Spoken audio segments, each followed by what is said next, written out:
The Tale of the Flopsy Bunnies, for all little friends of Mr. McGregor and Peter and Benjamin. It is said that the effect of eating too much lettuce is soporific. I have never felt sleepy after eating lettuces, but then I am not a rabbit. They certainly had a very soporific effect upon the Flopsy Bunnies. When Benjamin Bunny grew up, he married his cousin Flopsy. They had a large family, and they were very improvident and cheerful. I do not remember the separate names of their children. They were generally called the Flopsy Bunnies. As there were not always quite enough to eat, Benjamin used to borrow cabbages from Flopsy's brother, Peter Rabbit, who kept a nursery garden. Sometimes Peter had no cabbages to spare. When this happened, the Flopsy Bunnies went to cross the field to a rubbish heap in the ditch outside Mr. McGregor's garden. Mr. McGregor's rubbish heap was a mixture. There were jam pots and paper bags and mountains of chopped grass from the mowing machine, which always tasted oily, and some rotten vegetable marrows and an old boot or two. One day, oh joy, there were a quantity of overgrown lettuces which had shot into flower. The Flopsy Bunnies simply stuffed lettuces. By degrees, one after another, they were overcome with slumber and lay down in the mown grass. Benjamin was not so much overcome as his children. Before going to sleep, he was sufficiently wide awake to put a paper bag over his head to keep off the flies. The little Flopsy Bunnies slept delightfully in the warm sun. From the lawn beyond the garden came the distant clackety sound of the mowing machine. The blue bottles buzzed about the wall, and a little old mouse picked over the rubbish among the jam pots. I can tell you her name. She was called Thomasita Tittlemouse, a wood mouse with a long tail. She rustled across the paper bag and awakened Benjamin Bunny. The mouse apologized profusely and said that she knew Peter Rabbit. While she and Benjamin were talking, close under the wall, they heard a heavy tread above their heads, and suddenly Mr. McGregor emptied out a sack full of lawn mowings right on top of the sleeping Flopsy Bunnies. Benjamin shrank down under his paper bag. The mouse hid in a jam pot. The little rabbits smiled sweetly in their sleep under the shower of grass. They did not awake because the lettuces had been so soporific. They dreamt that their mother Flopsy was tucking them up in a hay bed. Mr. McGregor looked down after emptying his sack. He saw some funny little brown tips of ears sticking up through the lawn mowings. He stared at them for some time.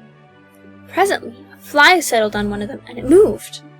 Mr. McGregor climbed down onto the rubbish heap. 1, 2, 3, 4, 5, 6 little rabbits, said he as he dropped them into his sack. The Flopsy Bunnies dreamt that their mother was turning them over in bed. They stirred a little in their sleep, but still they did not wake up. Mr. McGregor tied up the sack and left it on the wall. He went to put away the mowing machine. While he was gone, Mrs. Flopsy Bunny, who had remained at home, came across the field. She looked suspiciously at the sack and wondered where everybody was. Then the mouse came out of her jam pot, and Benjamin took the paper bag off his head, and they told the doleful tale. Benjamin and Flopsy were in despair. They could not undo the string. But Mrs. Tittlemouse was a resourceful person. She nibbled a hole in the bottom corner of the sack. The little rabbits were pulled out and pinched to wake them up. Their parents stuffed the empty sack with 3 rotten vegetable marrows, an old blacking brush, and 2 decayed turnips. Then they all hid under a bush and watched for Mr. McGregor. Mr. McGregor came back and picked up the sack and carried it off. He carried it hanging down as if it were rather heavy. The Flopsy Bunnies followed at a safe distance. They watched him go into his house, and then they crept up to the window to listen. Mr. McGregor threw the sack down on the stone floor in a way that would have been extremely painful to the Flopsy Bunnies if they had happened to have been inside it. They could hear him drag his chair on the flags and chuckle, 1, 2, 3, 4, 5, 6 little rabbits, said Mr. McGregor. Eh? What's that? What have they been spoiling now? Inquired Mrs. McGregor. 1, 2, 3, 4, 5, 6 little fat rabbits, repeated Mr. McGregor, counting on his fingers. 1, 2, 3. Don't you be silly.